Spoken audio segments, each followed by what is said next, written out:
Using the correct pronouns saves lives. A presentation for Transgender Day of Visibility. You've probably heard the word pronoun before. You've probably learned in school at a young age that a pronoun is a word that takes the place of a noun.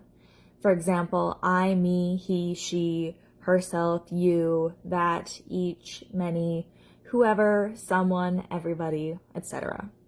Gender pronouns specifically refer to people that you are talking about. According to the National Center for Transgender Equality, transgender people are people whose gender identity is different from the gender they were thought to be at birth. You may hear the phrase assigned male at birth, or AMAB, or assigned female at birth, or AFAB. Trans is often used as shorthand for transgender. When we're born, a doctor usually says that we're male or female based on what our bodies look like. For some trans and gender diverse people, these surgeries are needed for their well-being. Surgeries can give relief from gender dysphoria, which is distress experienced when a person's gender identity does not match their sex assigned at birth, increase safety and comfort, and lessen or eliminate the need to take hormone therapies. There are a number of gender-affirming surgeries available. These include surgeries for the genitals, chest, face, and other areas of the body.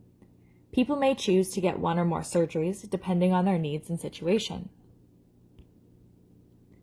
Being transgender doesn't just mean going from using he, him pronouns to using she, her pronouns or vice versa. It is also inclusive of individuals who don't identify with any gender or possibly multiple genders. Gender is a spectrum.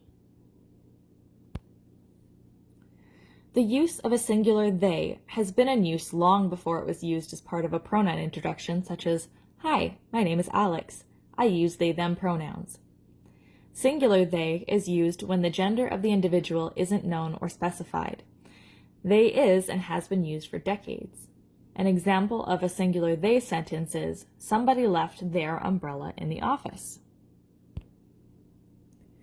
If you accidentally use the wrong name or pronouns, quickly correct yourself. Afterward, consider approaching the person privately to let them know that you want to be respectful and would like their direction on how to go about correcting or apologizing in the moment. Also ask how you can support them if and when you witness other people making mistakes. This is an example of something you could say. "I realize I made a mistake with your name or pronoun. I want to be respectful and supportive. So what is the best way for me to do that? Would you like me to apologize in the moment or correct myself without drawing attention to the mistake?" Correcting these mistakes is important in showing the person that you value them as an individual and set standards of what is acceptable and expected in your space. Mira is a neuropsychologist and healthcare leader. At Hope Network, a leading social service agency, she directs the Center for Autism, West Michigan's leading autism evaluation and treatment program. She is active on the local, state, and national levels, including the board advisory role with the American Association of Children's Residential Centers and co-chairing the American Psychological Association's Division 44 Committee for Transgender People and Gender Diversity.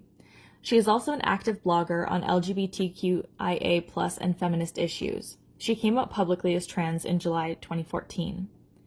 Mira stresses the importance of using the correct names and pronouns when speaking to or about transgender individuals, especially youth. Trans youth who are not accepted by their family have a 41% suicidality. That number drops to 4% when they are accepted by their family, even if they are rejected by everyone else. Calling trans youth by their preferred name is suicide prevention. In addition, the Canadian Human Rights Act, gender identity, expression, and sexual orientation are prohibited grounds of discrimination in Ontario and Canada. By supporting and affirming LGBTQ2S+ individuals, you are following the law. Mira Krishnan's statement about using the correct name and pronouns is supported by these statistics from the Suicide Prevention Resource Center. Trans people are more at risk of suicide than heterosexual people and lesbian, gay, and bisexual people. Studies and surveys have shown many transgender people have thought about and attempted suicide, and previous suicidal behaviors such as these are the most reliable indicators of future suicide risk. Transgender people also experience mental illness at a significantly higher rates than the general population.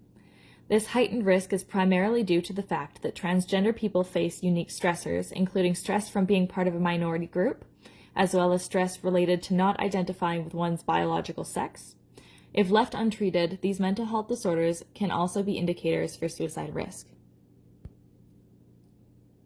Certain factors can place people at a higher risk for suicide than others. These are some risk factors that affect the transgender population particularly. Distress related to a conflict between one's physical or assigned gender and the gender with they identify. Stress related to fear of transitioning, including the potential backlash and life disruption, as well as considering the risks and sometimes lengthy time period involved. Experience of discrimination, transphobia, in the form of physical or verbal harassment, physical or sexual assault. Lack of support from parents and other family members. Institutional prejudice manifesting as laws and policies which create inequalities and or fail to provide protection from discrimination. Mental illness, including depression and anxiety. Excessive alcohol and or drug use. Stigma.